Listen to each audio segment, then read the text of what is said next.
On this episode of Lingkod Bayan Diaries, ating tunghayan ang kwento ng isa sa ating mga honor awardees.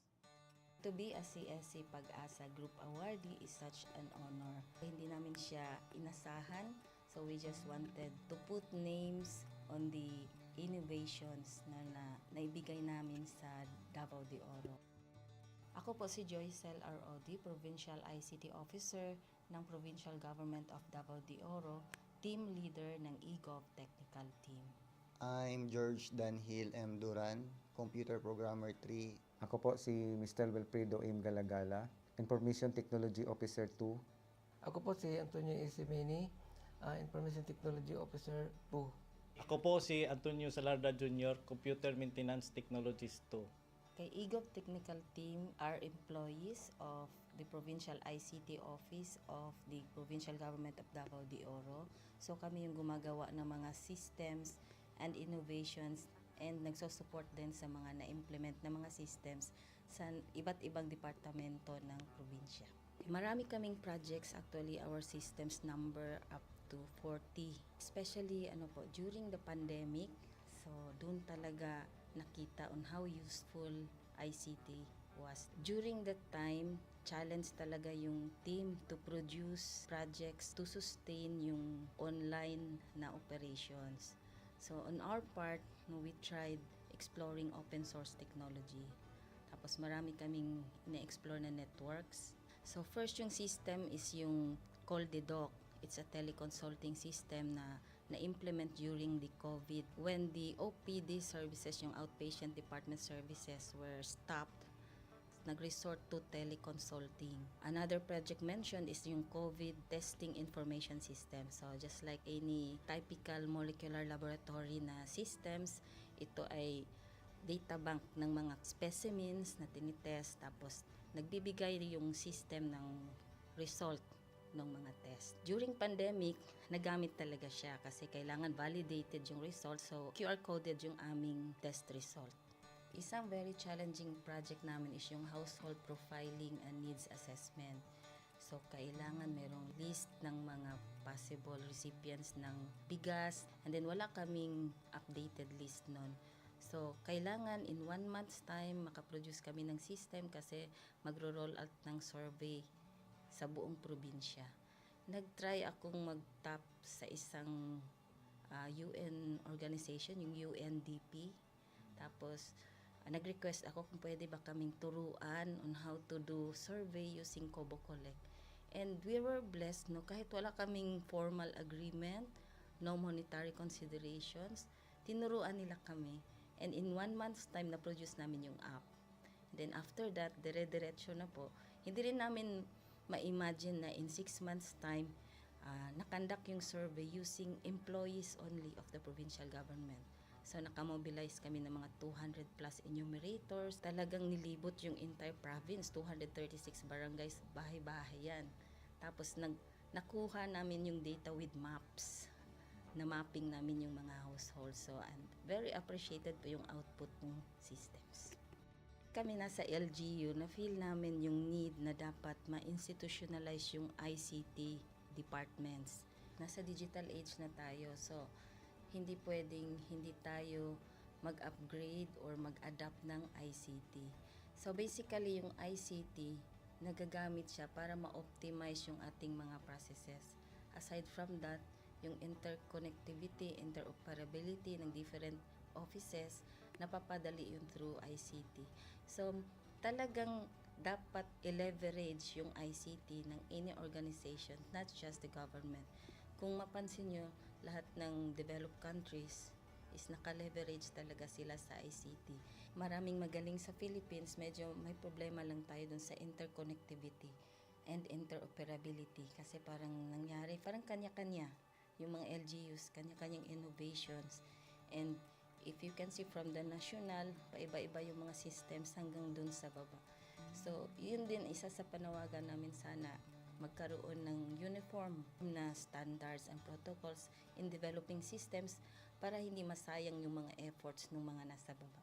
Okay, my message to my fellow public servants, so let us continue to be a gift. Di ba, pag gift ka, maganda ka, mapapasaya mo yung recipient, kay magiging useful ka sa recipient. So, isa lang yun sa palagi kong isinasa puso, no? Continue to adapt to the change, especially in ICT innovation. Even though marami tayong challenges na related to it, just continue to adapt to the ever-changing progress in technology. Kaya ang masabi ko lang sa mga kawani ng gobyerno, kung trabaho tayo, gawin natin talaga yung nasa puso natin. Gawin mo lang ang dapat mong gawin upang kung ano mang gusto mong maitulong para sa bayan. Na patuloy lang natin ang ating mga mabubuting gawain sa gobyerno para sa ating mga kababayang Pilipino. Kami ang EGOV Technical Team ng Davao de Oro at ito ang aming kwentong lingkod bayani.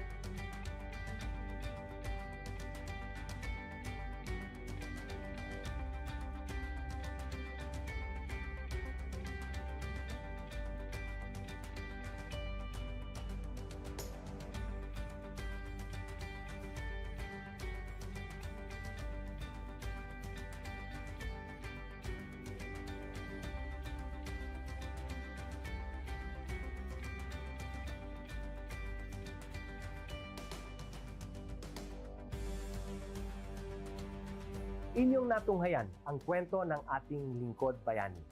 Kung ikaw ay may kilalang lingkod bayani, maaari siyang i-nominate sa Honor Awards Program ng Civil Service Commission. For nomination procedures, go to www.csc.gov.ph. See you on the next episode of Lingkod Bayan Diaries.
Good day to all of you. On behalf of the University Registrar's Office, I welcome everyone warmly. As the head of this esteemed institution, I am privileged to introduce our office and share the valuable services we provide. The University Registrar's Office serves as the administrative heart of our university, functioning as a central hub for academic records, student enrollment, and course registration. We are dedicated to supporting the success of our students and personnel by ensuring the smooth operation of all educational processes. Our mission as an academic unit, the University Registrar's Office, will be taking care of the enrollment, graduation, and records management as it takes custody of academic records of all graduates and the issuance of official academic documents of students and graduates. Whether you are a current student, a prospective applicant, a faculty member, or an alumnus, our dedicated team is here to assist you. From guiding you through the enrollment process to helping you access and maintain your academic records, we are committed to providing exceptional service with efficiency and professionalism. In addition to our core responsibilities, we are continually strive to improve our services by embracing technological advancements and streamlining our operations. We aim to enhance accessibility, transparency, and convenience for all clients, allowing you to focus on what matters most, your education and intellectual growth. As University Registrar, I am honored to lead a team of talented professionals passionate about supporting your academic journey. We understand the challenges and aspirations of higher education and are dedicated to serving as your trusted partner throughout your time at our university. In closing, I extend my heartfelt welcome once again. The University Registrar's Office is here to assist, inspire, and empower you as you embark on your intellectual endeavors. We look forward to collaborating with you and contributing to your success in every possible way. Thank you, and may this be the beginning of a remarkable academic journey for each of you as a university for humanity.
Hello there, awesome peeps!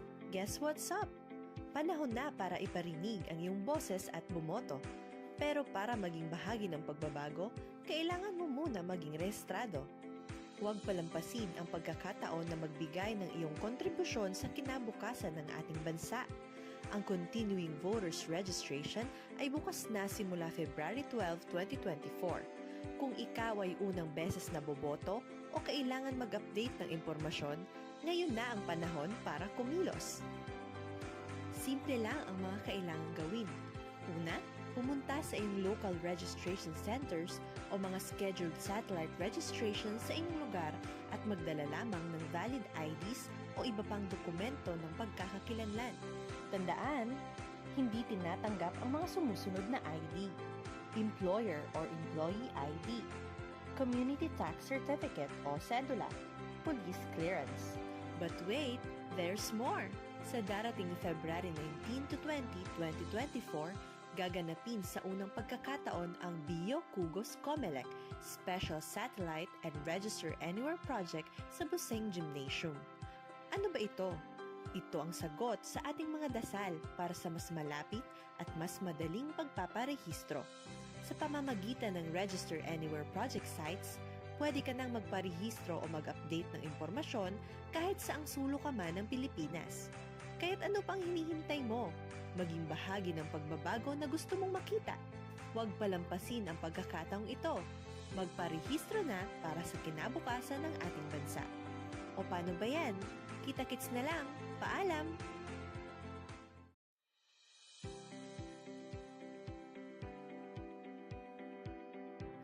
Hello there, awesome peeps! Guess what's up? Panahon na para iparinig ang iyong boses at bumoto. Pero para maging bahagi ng pagbabago, kailangan mo muna maging rehistrado. Huwag palampasin ang pagkakataon na magbigay ng iyong kontribusyon sa kinabukasan ng ating bansa. Ang Continuing Voters Registration ay bukas na simula February 12, 2024. Kung ikaw ay unang beses na boboto o kailangan mag-update ng impormasyon, ngayon na ang panahon para kumilos. Simple lang ang mga kailangang gawin. Una, pumunta sa iyong local registration centers o mga scheduled satellite registration sa inyong lugar at magdala lamang ng valid IDs o iba pang dokumento ng pagkakakilanlan. Tandaan, hindi tinatanggap ang mga sumusunod na ID: Employer or Employee ID, Community Tax Certificate o Cedula, Police Clearance. But wait, there's more! Sa darating February 19 to 20, 2024, gaganapin sa unang pagkakataon ang Bio Cugos Comelec Special Satellite and Register Anywhere Project sa Buseng Gymnasium. Ano ba ito? Ito ang sagot sa ating mga dasal para sa mas malapit at mas madaling pagpaparehistro. Sa pamamagitan ng Register Anywhere Project sites, pwede ka nang magparehistro o mag-update ng impormasyon kahit saang sulok ka man ng Pilipinas. Kaya't ano pang hinihintay mo? Maging bahagi ng pagbabago na gusto mong makita. Huwag palampasin ang pagkakataong ito. Magparehistro na para sa kinabukasan ng ating bansa. O paano ba yan? Kita-kits na lang. Paalam!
On this episode of Lingkod Bayan Diaries, ating tunghayan ang kwento ng isa sa ating mga honor awardees. To be a CSC Pag-asa Group Awardee is such an honor. Hindi namin siya inasahan, so we just wanted to put names on the innovations na naibigay namin sa Davao de Oro. Ako po si Joycel R. Odi, Provincial ICT Officer ng Provincial Government of Davao de Oro, Team Leader ng eGov Technical Team. I'm George Danhil M. Duran, Computer Programmer 3. Ako po si Mr. Wilfredo M. Galagala, Information Technology Officer 2. Ako po si Antonio Isimini, Information Technology Officer 2. Ako po si Antonio Salarda Jr., Computer Maintenance Technologist 2. Kay eGov Technical Team are employees of the Provincial ICT Office of the Provincial Government of Davao de Oro. So kami yung gumagawa ng mga systems and innovations and nagsusupport din sa mga na-implement na mga systems sa iba't ibang departamento ng probinsya. Marami kaming projects, actually our systems number up to 40. Especially during the pandemic, so doon talaga nakita on how useful ICT was. During that time, challenge talaga yung team to produce projects to sustain yung online na operations. So on our part, we tried exploring open source technology. Tapos marami kaming ina-explore na networks. So first yung system is yung CallDedoc. It's a teleconsulting system na na-implement during the COVID. When the OPD services, yung outpatient department services were stopped, nag-resort to teleconsulting. Another project mentioned is yung COVID testing information system. So just like any typical molecular laboratory na systems, ito ay data bank ng mga specimens na tinitest, tapos nagbibigay yung system ng result ng mga test. During pandemic, nagamit talaga siya kasi kailangan validated yung result. So QR coded yung aming test result. Isang very challenging project namin is yung household profiling and needs assessment. So, kailangan merong list ng mga possible recipients ng bigas, and then wala kaming updated list nun. So, kailangan in 1 month's time makaproduce kami ng system kasi magro-roll out ng survey sa buong probinsya. Nag-try akong mag-tap sa isang UN organization, yung UNDP. Tapos, nag-request ako kung pwede ba kaming turuan on how to do survey using Kobo Collect. And we were blessed, kahit wala kaming formal agreement, no monetary considerations, tinuruan nila kami. And in 1 month's time, na-produce namin yung app. Then after that, dire-diretso na po. Hindi rin namin ma-imagine na in 6 months' time, nakandak yung survey using employees only of the provincial government. So, nakamobilize kami ng mga 200 plus enumerators. Talagang nilibot yung entire province, 236 barangays, bahay-bahay yan. Tapos, nakuha namin yung data with maps. Na-mapping namin yung mga households. So, and very appreciated po yung output ng systems. Kami nasa LGU, na-feel namin yung need na dapat ma-institutionalize yung ICT departments. Nasa digital age na tayo, so hindi pwedeng hindi tayo mag-upgrade or mag-adapt ng ICT. So basically, yung ICT, nagagamit siya para ma-optimize yung ating mga processes. Aside from that, yung interconnectivity, interoperability ng different offices, napapadali yun through ICT. So talagang dapat i-leverage yung ICT ng any organization, not just the government. Kung mapansin nyo, lahat ng developed countries is naka-leverage talaga sila sa ICT. Maraming magaling sa Philippines, medyo may problema lang tayo dun sa interconnectivity and interoperability kasi parang nangyari, parang kanya-kanya yung mga LGUs, kanya-kanyang innovations. And if you can see from the national, paiba-iba yung mga systems hanggang dun sa baba. So, yun din isa sa panawagan namin sana magkaroon ng uniform na standards and protocols in developing systems para hindi masayang yung mga efforts ng mga nasa baba. Okay, my message to my fellow public servants, so let us continue to be a gift. Di ba, pag gift ka, maganda ka, mapapasaya mo yung recipient, kay magiging useful ka sa recipient. So, isa lang yun sa palagi kong isinasa puso, no? Continue to adapt to the change, especially in ICT innovation. Even though marami tayong challenges na related to it, just continue to adapt to the ever-changing progress in technology.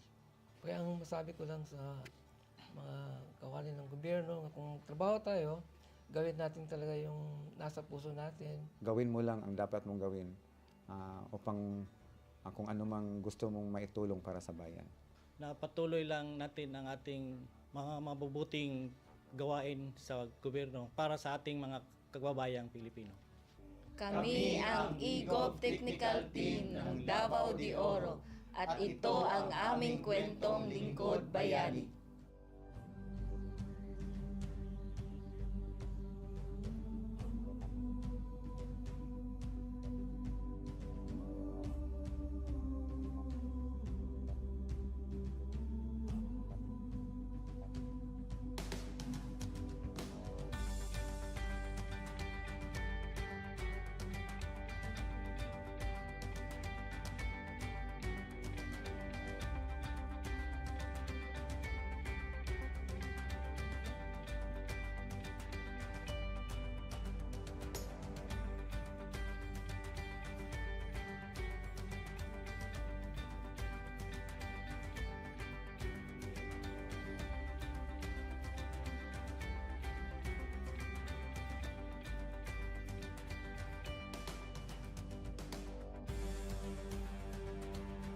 Inyong natunghayan ang kwento ng ating lingkod bayani. Kung ikaw ay may kilalang lingkod bayani, maaari siyang i-nominate sa Honor Awards Program ng Civil Service Commission. For nomination procedures, go to www.csc.gov.ph. See you on the next episode of Lingkod Bayan Diaries.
Good day to all of you.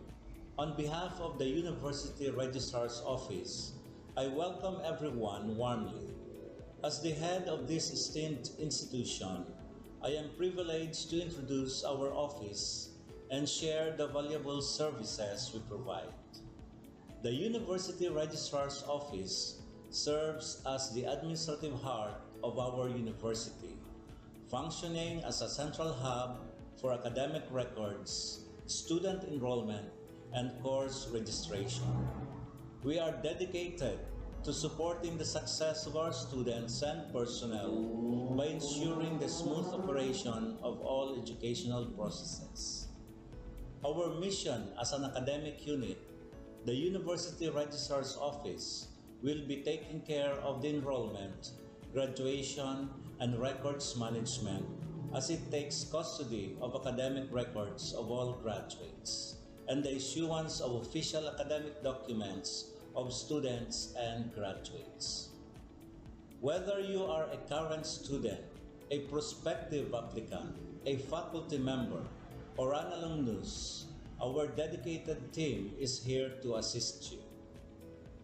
From guiding you through the enrollment process to helping you access and maintain your academic records, we are committed to providing exceptional service with efficiency and professionalism.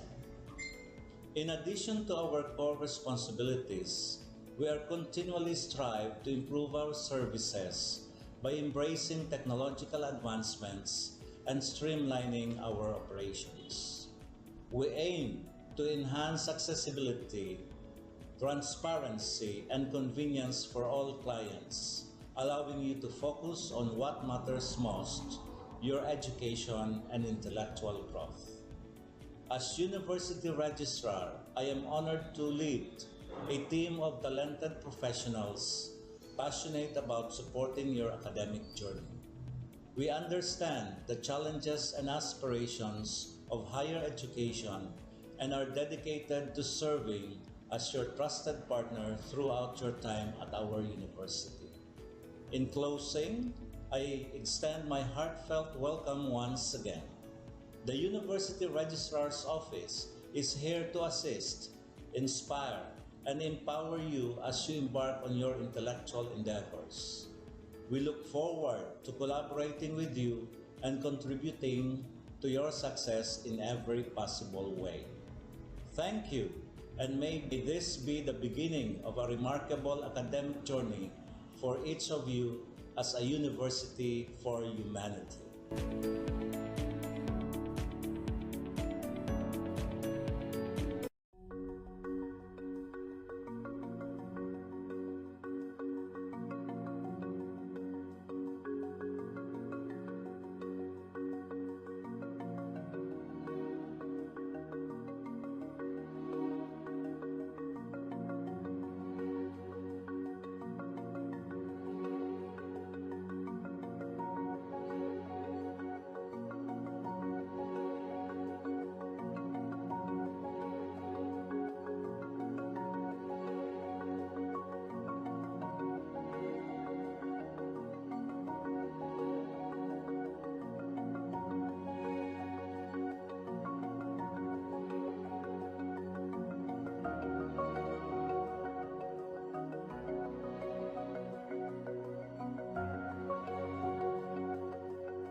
Hello there, awesome peeps!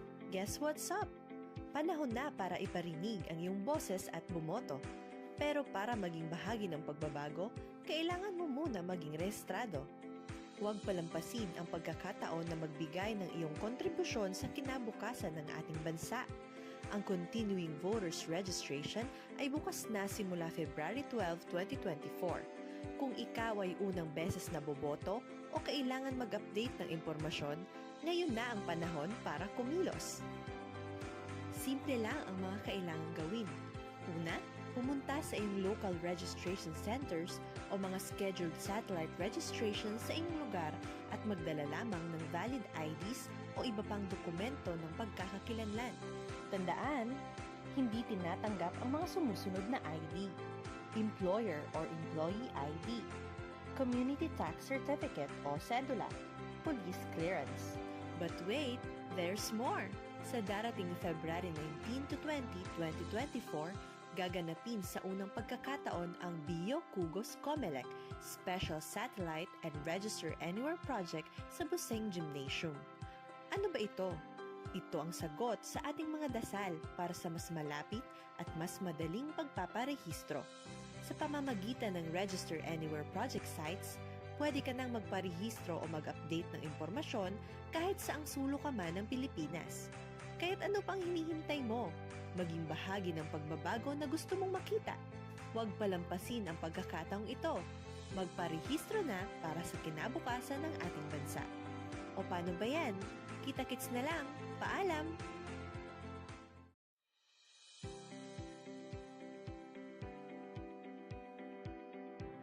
Hello there, awesome peeps! Guess what's up?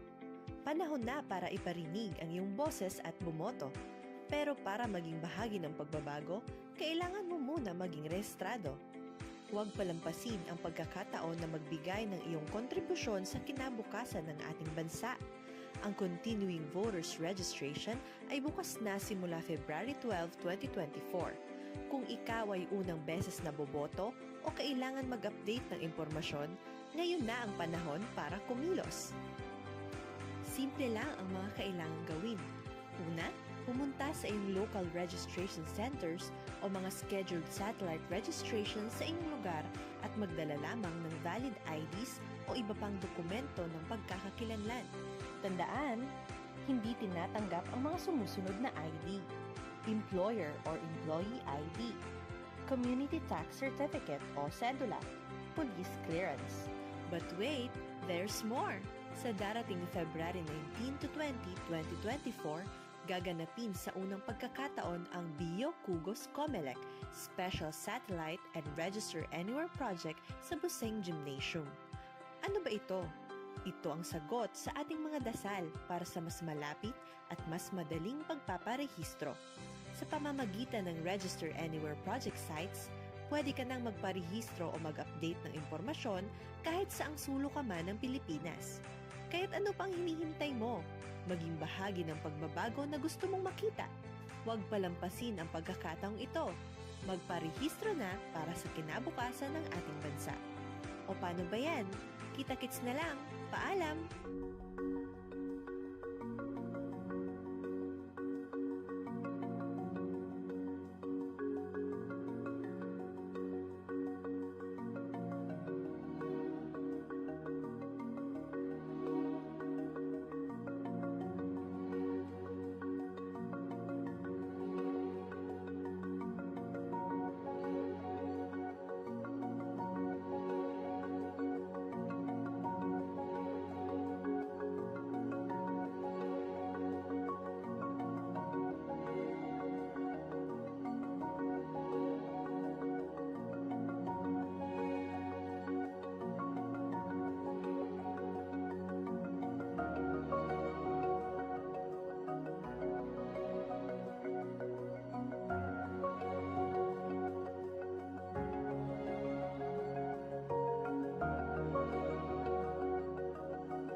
On this episode of Lingkod Bayan Diaries, ating tunghayan ang kwento ng isa sa ating mga honor awardees.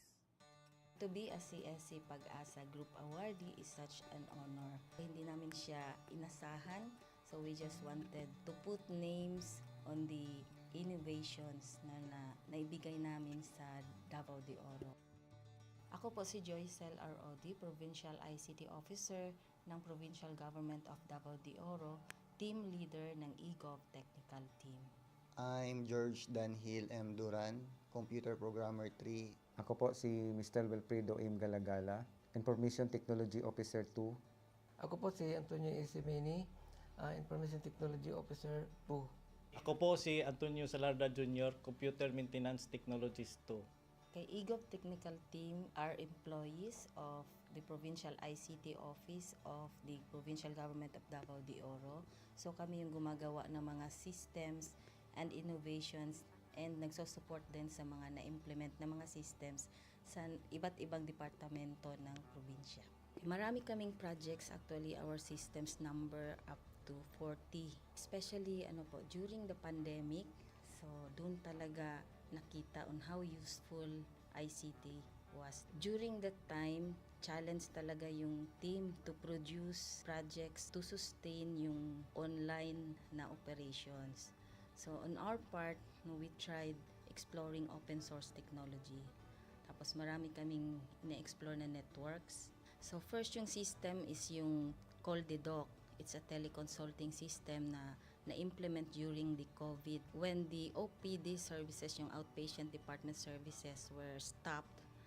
Nag-resort to teleconsulting. Another project mentioned is yung COVID testing information system. So just like any typical molecular laboratory na systems, ito ay data bank ng mga specimens na tinitest, tapos nagbibigay yung system ng result ng mga test. During pandemic, nagamit talaga siya kasi kailangan validated yung result, so QR coded yung aming test result. Isang very challenging project namin is yung household profiling and needs assessment. So, kailangan merong list ng mga possible recipients ng bigas, and then wala kaming updated list nun. So, kailangan in 1 month's time makaproduce kami ng system kasi magro-roll out ng survey sa buong probinsya. Nag-try akong mag-tap sa isang UN organization, yung UNDP. Tapos, nag-request ako kung pwede ba kaming turuan on how to do survey using Kobo Collect. And we were blessed, kahit wala kaming formal agreement, no monetary considerations, tinuruan nila kami. And in 1 month's time, na-produce namin yung app. And then after that, dire-diretso na po. Hindi rin namin ma-imagine na in 6 months' time, nakandak yung survey using employees only of the provincial government. So, nakamobilize kami ng mga 200 plus enumerators. Talagang nilibot yung entire province, 236 barangays, bahay-bahay yan. Tapos, nakuha namin yung data with maps. Na-mapping namin yung mga households. So, and very appreciated po yung output ng systems. Kami nasa LGU, na-feel namin yung need na dapat ma-institutionalize yung ICT departments. Nasa digital age na tayo, so hindi pwedeng hindi tayo mag-upgrade or mag-adapt ng ICT. So basically yung ICT, nagagamit siya para ma-optimize yung ating mga processes. Aside from that, yung interconnectivity, interoperability ng different offices, napapadali yun through ICT. So talagang dapat i-leverage yung ICT ng any organization, not just the government. Kung mapansin nyo, lahat ng developed countries is naka-leverage talaga sila sa ICT.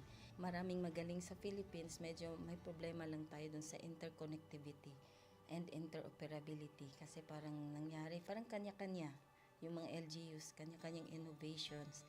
And if you can see from the national, paiba-iba yung mga systems hanggang dun sa baba. So, yun din isa sa panawagan namin sana magkaroon ng uniform na standards and protocols in developing systems para hindi masayang yung mga efforts ng mga nasa baba. Okay, my message to my fellow public servants, so let us continue to be a gift. Di ba, pag gift ka, maganda ka, mapapasaya mo yung recipient, kay magiging useful ka sa recipient. So, isa lang yun sa palagi kong isinasa puso, no? Continue to adapt to the change, especially in ICT innovation. Even though marami tayong challenges na related to it, just continue to adapt to the ever-changing progress in technology. Kaya ang masabi ko lang sa mga kawani ng gobyerno, kung trabaho tayo, gawin natin talaga yung nasa puso natin. Gawin mo lang ang dapat mong gawin upang kung ano mang gusto mong maitulong para sa bayan. Na patuloy lang natin ang ating mga mabubuting gawain sa gobyerno para sa ating mga kababayang Pilipino. Kami ang eGov Technical Team ng Davao de Oro at ito ang aming kwentong Lingkod Bayani.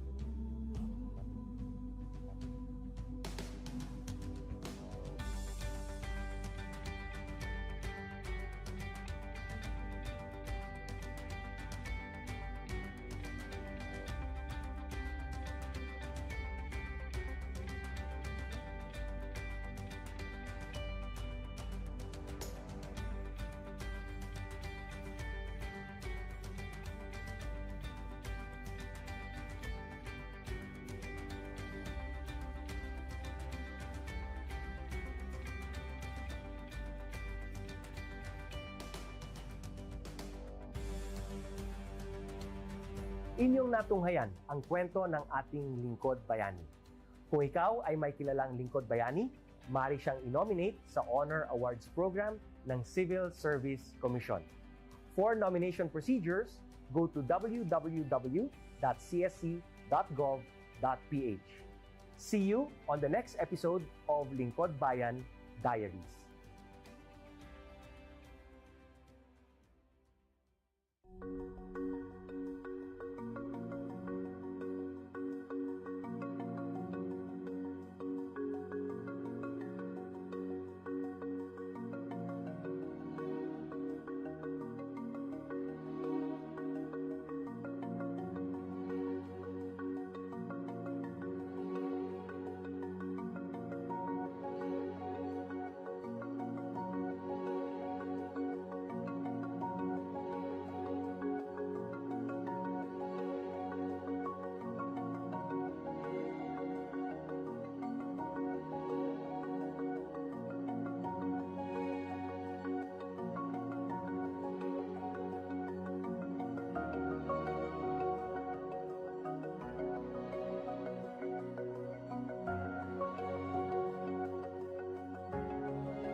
Good day to all of you.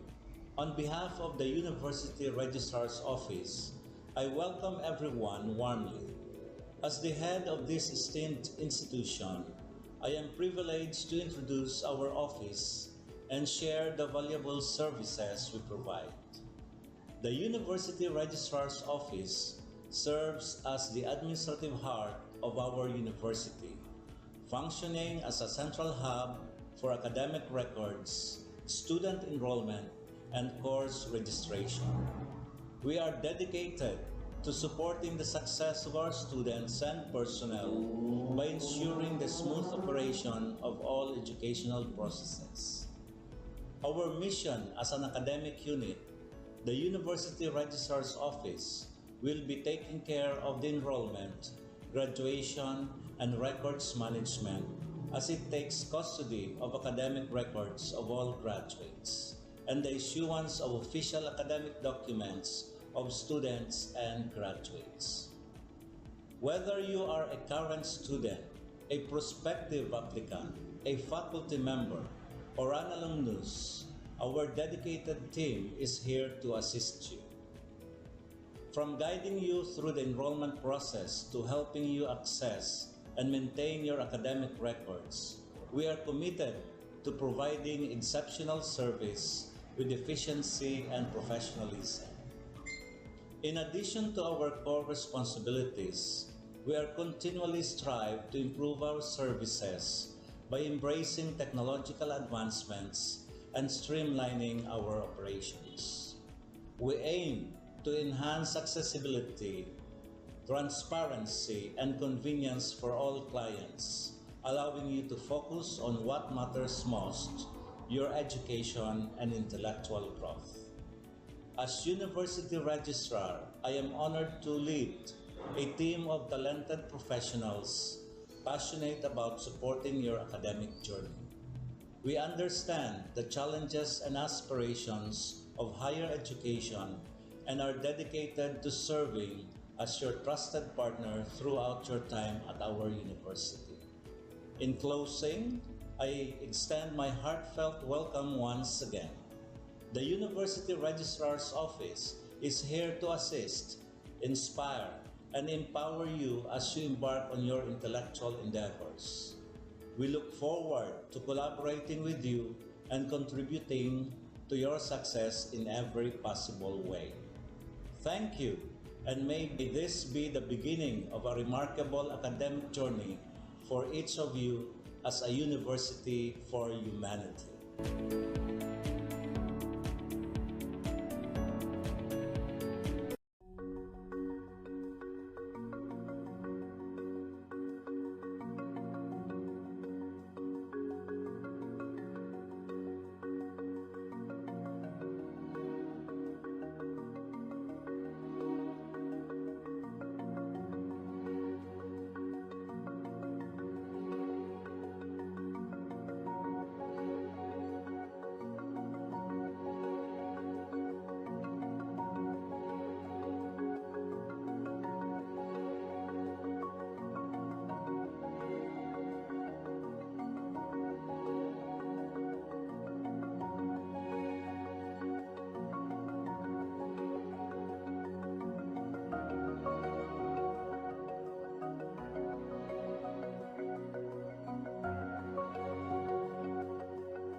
Hello there, awesome peeps! Guess what's up? Panahon na para iparinig ang iyong boses at bumoto. Pero para maging bahagi ng pagbabago, kailangan mo muna maging rehistrado. Huwag palampasin ang pagkakataon na magbigay ng iyong kontribusyon sa kinabukasan ng ating bansa. Ang Continuing Voters Registration ay bukas na simula February 12, 2024. Kung ikaw ay unang beses na boboto o kailangan mag-update ng impormasyon, ngayon na ang panahon para kumilos. Simple lang ang mga kailangang gawin. Una, pumunta sa iyong local registration centers o mga scheduled satellite registration sa inyong lugar at magdala lamang ng valid IDs o iba pang dokumento ng pagkakakilanlan. Tandaan, hindi tinatanggap ang mga sumusunod na ID: Employer or Employee ID, Community Tax Certificate o Cedula, Police Clearance. But wait, there's more! Sa darating February 19 to 20, 2024, gaganapin sa unang pagkakataon ang Bio Kugos Comelec Special Satellite and Register Anywhere Project sa Buseng Gymnasium. Ano ba ito? Ito ang sagot sa ating mga dasal para sa mas malapit at mas madaling pagpaparehistro. Sa pamamagitan ng Register Anywhere Project sites, pwede ka nang magparehistro o mag-update ng impormasyon kahit saang sulok ka man ng Pilipinas. Kaya't ano pang hinihintay mo? Maging bahagi ng pagbabago na gusto mong makita. Huwag palampasin ang pagkakataong ito. Magparehistro na para sa kinabukasan ng ating bansa. O paano ba yan? Kita-kits na lang. Paalam!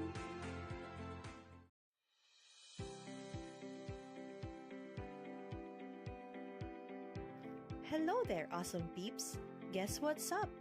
Panahon na para iparinig ang iyong boses at bumoto. Pero para maging bahagi ng pagbabago, kailangan mo muna maging rehistrado. Huwag palampasin ang pagkakataon na magbigay ng iyong kontribusyon sa kinabukasan ng ating bansa. Ang Continuing Voters Registration ay bukas na simula February 12, 2024. Kung ikaw ay unang beses na boboto o kailangan mag-update ng impormasyon, ngayon na ang panahon para kumilos. Simple lang ang mga kailangang gawin. Una, pumunta sa iyong local registration centers o mga scheduled satellite registration sa inyong lugar at magdala lamang ng valid IDs o iba pang dokumento ng pagkakakilanlan. Tandaan, hindi tinatanggap ang mga sumusunod na ID: Employer or Employee ID, Community Tax Certificate o Cedula, Police Clearance. But wait, there's more!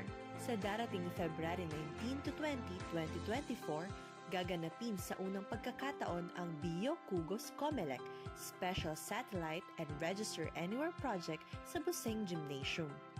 Ano ba ito? Ito ang sagot sa ating mga dasal para sa mas malapit at mas madaling pagpaparehistro. Sa pamamagitan ng Register Anywhere Project sites, pwede ka nang magparehistro o mag-update ng impormasyon kahit saang sulok ka man ng Pilipinas. Kaya't ano pang hinihintay mo? Maging bahagi ng pagbabago na gusto mong makita. Huwag palampasin ang pagkakataong ito. Magparehistro na para sa kinabukasan ng ating bansa. O paano ba yan? Kita-kits na lang. Paalam!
On this episode of Lingkod Bayan Diaries, ating tunghayan ang kwento ng isa sa ating mga honor awardees.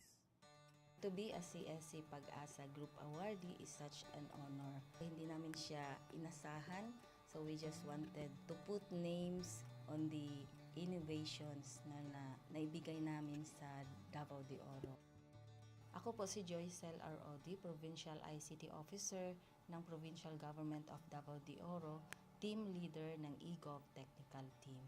I'm George Danhil M. Duran, Computer Programmer 3. Ako po si Mr. Wilfredo M. Galagala, Information Technology Officer 2. Ako po si Antonio Isimini, Information Technology Officer 2. Ako po si Antonio Salarda Jr., Computer Maintenance Technologist 2.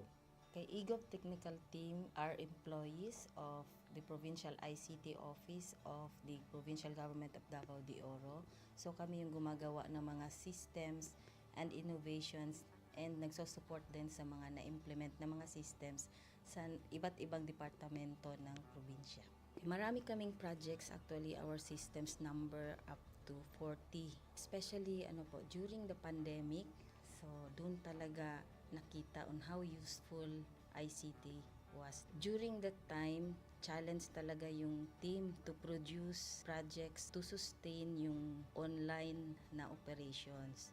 So on our part, we tried exploring open source technology. Tapos marami kaming ina-explore na networks. So first yung system is yung CallDedoc. It's a teleconsulting system na na-implement during the COVID when the OPD services, yung outpatient department services were stopped.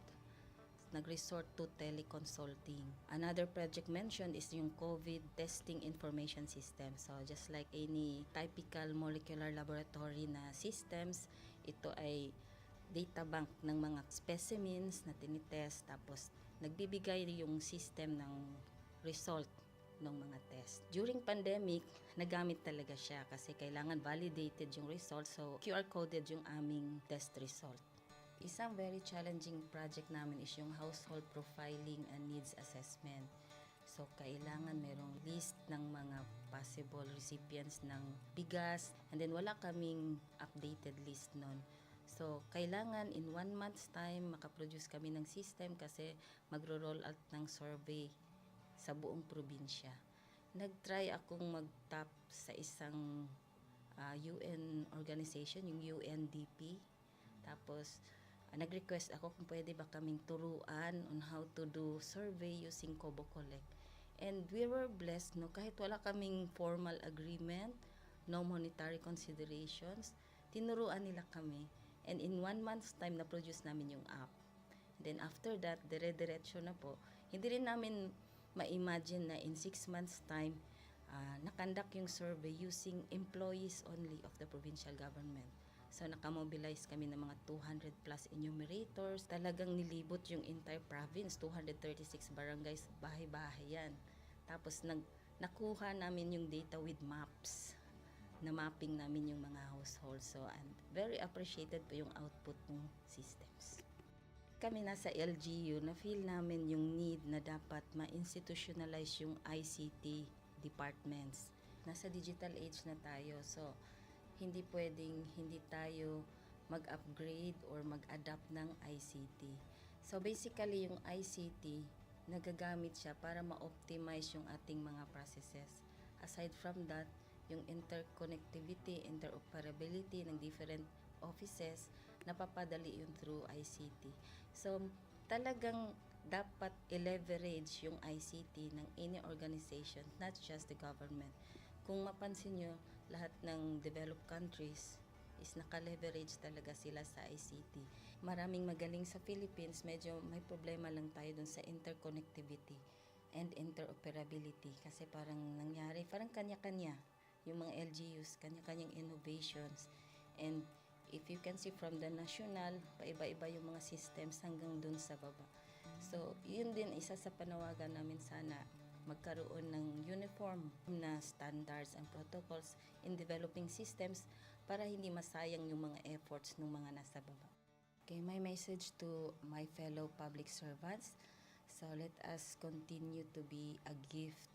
Di ba, pag gift ka, maganda ka, mapapasaya mo yung recipient, kay magiging useful ka sa recipient. So, isa lang yun sa palagi kong isinasa puso, no? Continue to adapt to the change, especially in ICT innovation. Even though marami tayong challenges na related to it, just continue to adapt to the ever-changing progress in technology. Kaya ang masabi ko lang sa mga kawani ng gobyerno, kung trabaho tayo, gawin natin talaga yung nasa puso natin. Gawin mo lang ang dapat mong gawin upang kung ano mang gusto mong maitulong para sa bayan. Na patuloy lang natin ang ating mga mabubuting gawain sa gobyerno para sa ating mga kababayang Pilipino. Kami ang eGov Technical Team ng Davao de Oro at ito ang aming kwentong Lingkod Bayani.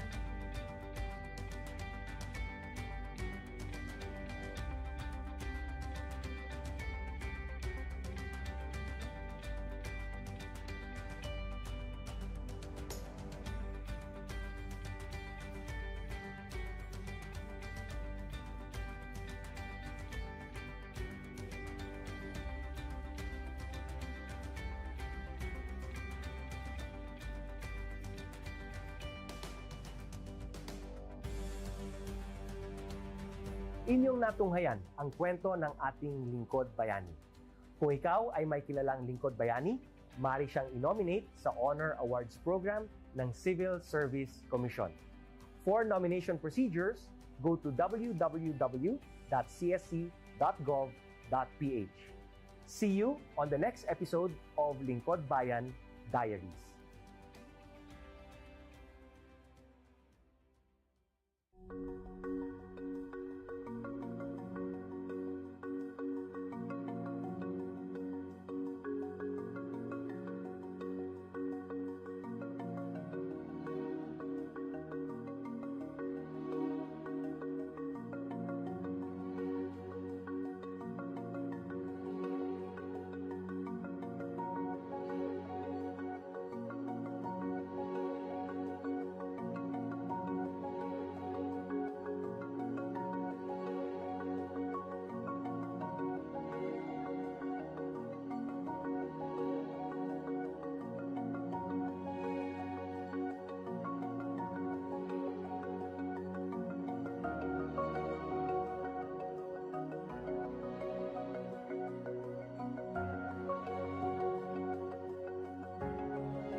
Good day to all of you. On behalf of the University Registrar's Office, I welcome everyone warmly. As the head of this esteemed institution, I am privileged to introduce our office and share the valuable services we provide. The University Registrar's Office serves as the administrative heart of our university, functioning as a central hub for academic records, student enrollment, and course registration. We are dedicated to supporting the success of our students and personnel by ensuring the smooth operation of all educational processes. Our mission as an academic unit, the University Registrar's Office, will be taking care of the enrollment, graduation, and records management as it takes custody of academic records of all graduates and the issuance of official academic documents of students and graduates.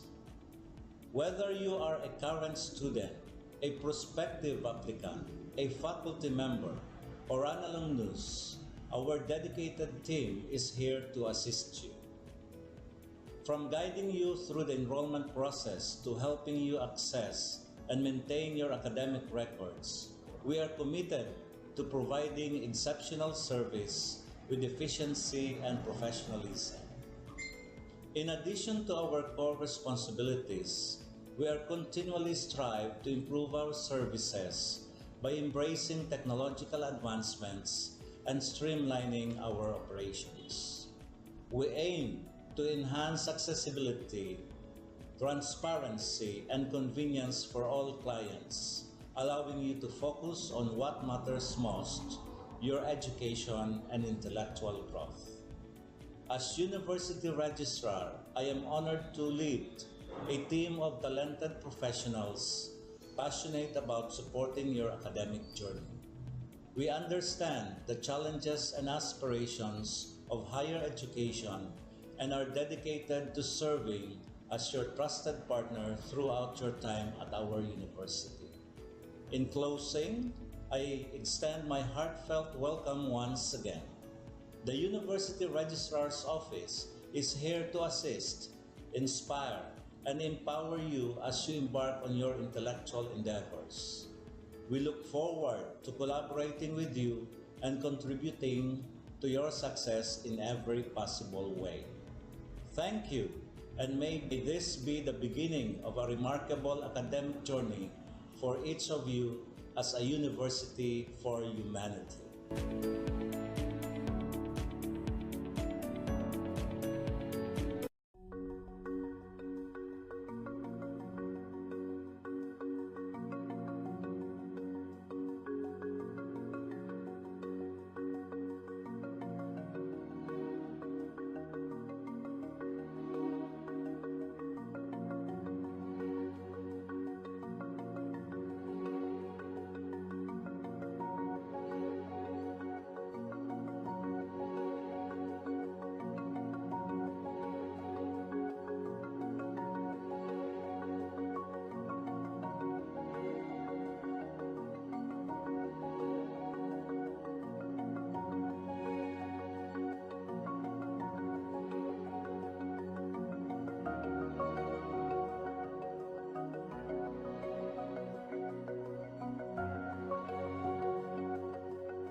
Hello there, awesome peeps! Guess what's up? Panahon na para iparinig ang iyong boses at bumoto. Pero para maging bahagi ng pagbabago, kailangan mo muna maging rehistrado. Huwag palampasin ang pagkakataon na magbigay ng iyong kontribusyon sa kinabukasan ng ating bansa. Ang Continuing Voters Registration ay bukas na simula February 12, 2024. Kung ikaw ay unang beses na boboto o kailangan mag-update ng impormasyon, ngayon na ang panahon para kumilos. Simple lang ang mga kailangang gawin. Una, pumunta sa iyong local registration centers o mga scheduled satellite registration sa inyong lugar at magdala lamang ng valid IDs o iba pang dokumento ng pagkakakilanlan. Tandaan, hindi tinatanggap ang mga sumusunod na ID: Employer or Employee ID, Community Tax Certificate o Cedula, Police Clearance. But wait, there's more! Sa darating February 19 to 20, 2024, gaganapin sa unang pagkakataon ang Bio Kugos Comelec Special Satellite and Register Anywhere Project sa Buseng Gymnasium. Ano ba ito? Ito ang sagot sa ating mga dasal para sa mas malapit at mas madaling pagpaparehistro. Sa pamamagitan ng Register Anywhere Project sites, pwede ka nang magparehistro o mag-update ng impormasyon kahit saang sulok ka man ng Pilipinas. Kaya't ano pang hinihintay mo? Maging bahagi ng pagbabago na gusto mong makita. Huwag palampasin ang pagkakataong ito. Magparehistro na para sa kinabukasan ng ating bansa. O paano ba yan? Kita-kits na lang. Paalam!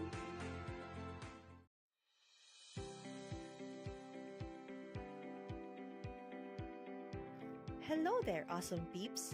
Guess what's up? Panahon na para iparinig ang iyong boses at bumoto. Pero para maging bahagi ng pagbabago, kailangan mo muna maging rehistrado. Huwag palampasin ang pagkakataon na magbigay ng iyong kontribusyon sa kinabukasan ng ating bansa. Ang Continuing Voters Registration ay bukas na simula February 12, 2024. Kung ikaw ay unang beses na boboto o kailangan mag-update ng impormasyon, ngayon na ang panahon para kumilos.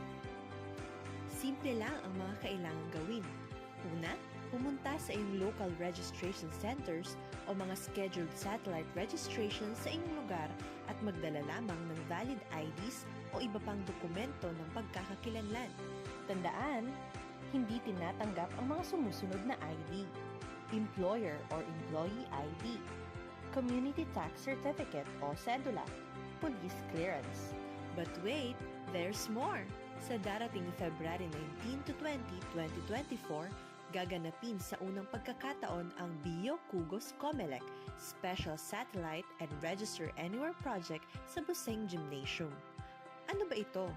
Ito ang sagot sa ating mga dasal para sa mas malapit at mas madaling pagpaparehistro. Sa pamamagitan ng Register Anywhere Project sites, pwede ka nang magparehistro o mag-update ng impormasyon kahit saang sulok ka man ng Pilipinas. Kaya't ano pang hinihintay mo? Maging bahagi ng pagbabago na gusto mong makita. Huwag palampasin ang pagkakataong ito. Magparehistro na para sa kinabukasan ng ating bansa. O paano ba yan? Kita-kits na lang. Paalam!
On this episode of Lingkod Bayan Diaries, ating tunghayan ang kwento ng isa sa ating mga honor awardees. To be a CSC Pag-asa Group Awardee is such an honor. Hindi namin siya inasahan, so we just wanted to put names on the innovations na naibigay namin sa Davao de Oro. Ako po si Joycel R.O.D., Provincial ICT Officer ng Provincial Government of Davao de Oro, Team Leader ng eGov Technical Team. I'm George Danhil M. Duran, Computer Programmer 3. Ako po si Mr. Wilfredo M. Galagala, Information Technology Officer 2. Ako po si Antonio Isimeni, Information Technology Officer 2. Ako po si Antonio Salarda Jr., Computer Maintenance Technologist 2. Kay eGov Technical Team are employees of the Provincial ICT Office of the Provincial Government of Davao de Oro. So kami yung gumagawa ng mga systems and innovations and nagsusupport din sa mga na-implement na mga systems sa iba't ibang departamento ng probinsya. Marami kaming projects, actually our systems number up to 40. Especially during the pandemic, so doon talaga nakita on how useful ICT was. During that time, challenge talaga yung team to produce projects to sustain yung online na operations. So on our part, we tried exploring open source technology. Tapos marami kaming ina-explore na networks. So first yung system is yung CallDedoc. It's a teleconsulting system na na-implement during the COVID when the OPD services, yung outpatient department services were stopped. Nag-resort to teleconsulting. Another project mentioned is yung COVID testing information system. So just like any typical molecular laboratory na systems, ito ay data bank ng mga specimens na tinitest, tapos nagbibigay yung system ng result ng mga test. During pandemic, nagamit talaga siya kasi kailangan validated yung result, so QR coded yung aming test result. Isang very challenging project namin is yung household profiling and needs assessment. So, kailangan merong list ng mga possible recipients ng bigas, and then wala kaming updated list nun. So, kailangan in 1 month's time makaproduce kami ng system kasi magro-roll out ng survey sa buong probinsya. Nag-try akong mag-tap sa isang UN organization, yung UNDP. Tapos, nag-request ako kung pwede ba kaming turuan on how to do survey using Kobo Collect. And we were blessed, kahit wala kaming formal agreement, no monetary considerations, tinuruan nila kami. And in 1 month's time, na-produce namin yung app. Then after that, dire-diretso na po. Hindi rin namin ma-imagine na in 6 months' time, nakandak yung survey using employees only of the provincial government. So, nakamobilize kami ng mga 200 plus enumerators. Talagang nilibot yung entire province, 236 barangays, bahay-bahay yan. Tapos, nakuha namin yung data with maps. Na-mapping namin yung mga households. So, and very appreciated po yung output ng systems. Kami nasa LGU, na-feel namin yung need na dapat ma-institutionalize yung ICT departments. Nasa digital age na tayo, so hindi pwedeng hindi tayo mag-upgrade or mag-adapt ng ICT. So basically, yung ICT, nagagamit siya para ma-optimize yung ating mga processes. Aside from that, yung interconnectivity, interoperability ng different offices, napapadali yun through ICT. So talagang dapat i-leverage yung ICT ng any organization, not just the government. Kung mapansin nyo, lahat ng developed countries is naka-leverage talaga sila sa ICT. Maraming magaling sa Philippines, medyo may problema lang tayo dun sa interconnectivity and interoperability kasi parang nangyari, parang kanya-kanya yung mga LGUs, kanya-kanyang innovations. And if you can see from the national, paiba-iba yung mga systems hanggang dun sa baba. So, yun din isa sa panawagan namin sana magkaroon ng uniform na standards and protocols in developing systems para hindi masayang yung mga efforts ng mga nasa baba. Okay, my message to my fellow public servants, so let us continue to be a gift. Di ba, pag gift ka, maganda ka, mapapasaya mo yung recipient, kay magiging useful ka sa recipient. So, isa lang yun sa palagi kong isinasa puso, no? Continue to adapt to the change, especially in ICT innovation. Even though marami tayong challenges na related to it, just continue to adapt to the ever-changing progress in technology. Kaya ang masabi ko lang sa mga kawani ng gobyerno, kung trabaho tayo, gawin natin talaga yung nasa puso natin. Gawin mo lang ang dapat mong gawin upang kung ano mang gusto mong maitulong para sa bayan. Na patuloy lang natin ang ating mga mabubuting gawain sa gobyerno para sa ating mga kababayang Pilipino. Kami ang EGOV Technical Team ng Davao de Oro at ito ang aming kwentong Lingkod Bayani.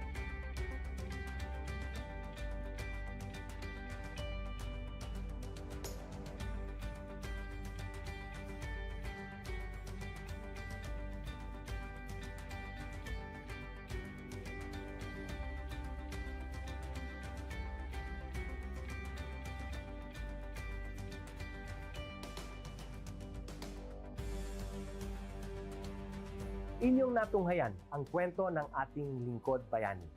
Kung ikaw ay may kilalang lingkod bayani, maaari siyang i-nominate sa Honor Awards Program ng Civil Service Commission. For nomination procedures, go to www.csc.gov.ph.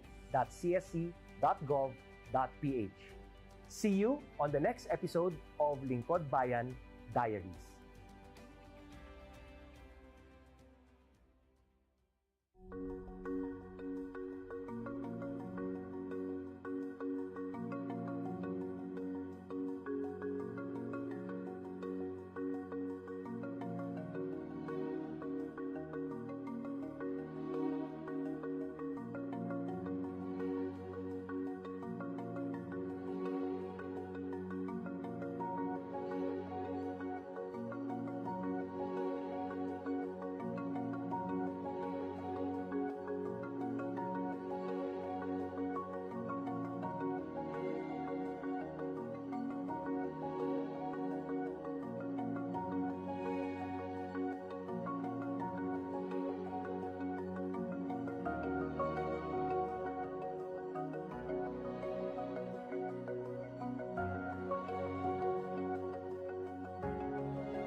Good day to all of you.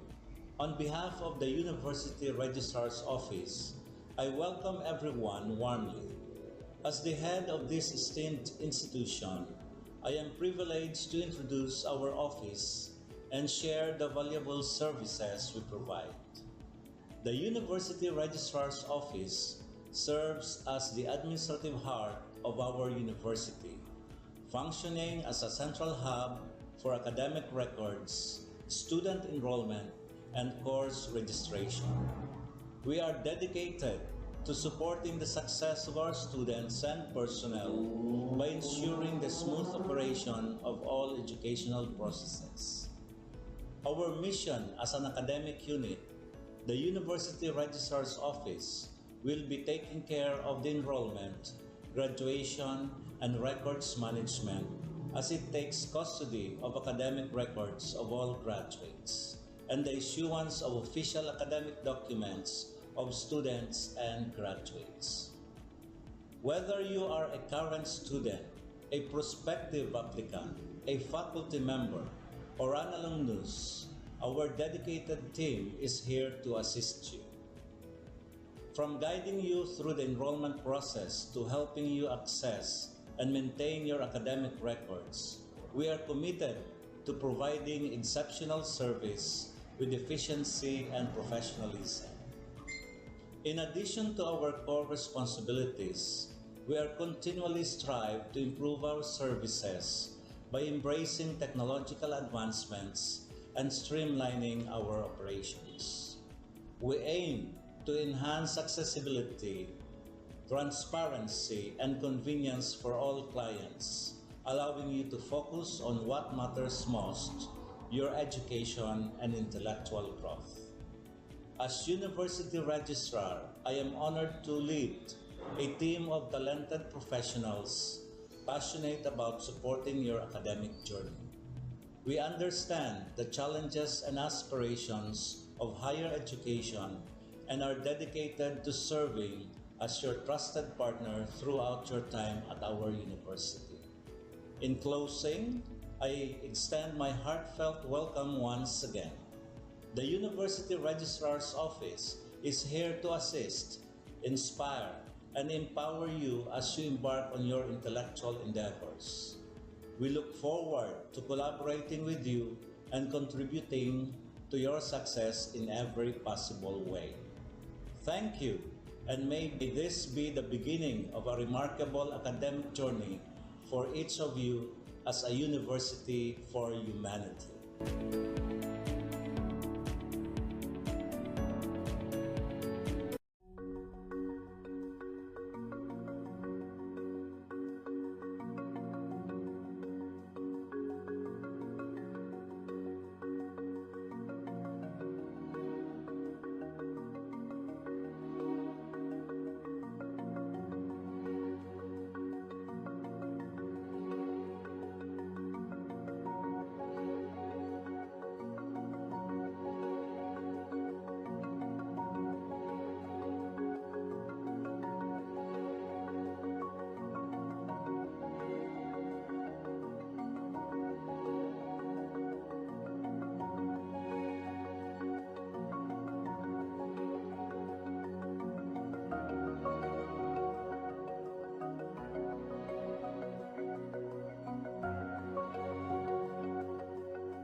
Hello there, awesome peeps!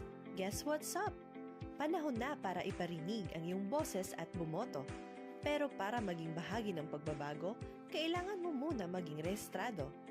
Huwag palampasin ang pagkakataon na magbigay ng iyong kontribusyon sa kinabukasan ng ating bansa.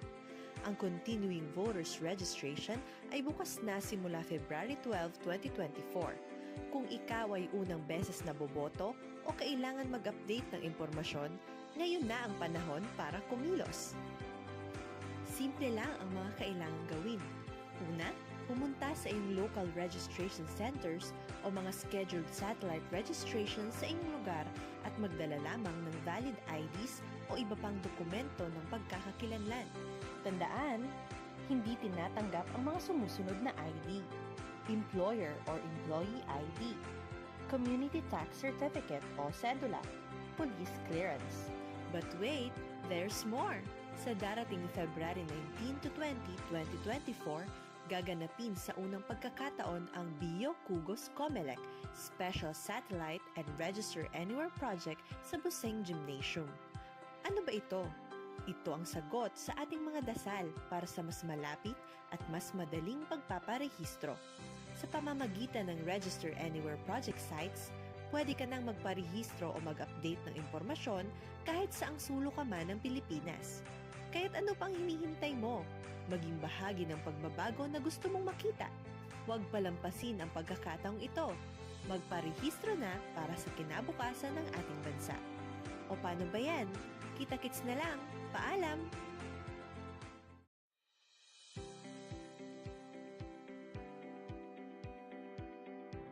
Hello there, awesome peeps! Guess what's up? Panahon na para iparinig ang iyong boses at bumoto. Pero para maging bahagi ng pagbabago, kailangan mo muna maging rehistrado. Huwag palampasin ang pagkakataon na magbigay ng iyong kontribusyon sa kinabukasan ng ating bansa. Ang Continuing Voters Registration ay bukas na simula February 12, 2024. Kung ikaw ay unang beses na boboto o kailangan mag-update ng impormasyon, ngayon na ang panahon para kumilos. Simple lang ang mga kailangang gawin. Una, pumunta sa iyong local registration centers o mga scheduled satellite registration sa inyong lugar at magdala lamang ng valid IDs o iba pang dokumento ng pagkakakilanlan. Tandaan, hindi tinatanggap ang mga sumusunod na ID: Employer or Employee ID, Community Tax Certificate o Cedula, Police Clearance. But wait, there's more! Sa darating February 19 to 20, 2024, gaganapin sa unang pagkakataon ang Bio Kugos Comelec Special Satellite and Register Anywhere Project sa Buseng Gymnasium. Ano ba ito? Ito ang sagot sa ating mga dasal para sa mas malapit at mas madaling pagpaparehistro. Sa pamamagitan ng Register Anywhere Project sites, pwede ka nang magparehistro o mag-update ng impormasyon kahit saang sulok ka man ng Pilipinas. Kaya't ano pang hinihintay mo? Maging bahagi ng pagbabago na gusto mong makita. Huwag palampasin ang pagkakataong ito. Magparehistro na para sa kinabukasan ng ating bansa. O paano ba yan? Kita-kits na lang. Paalam!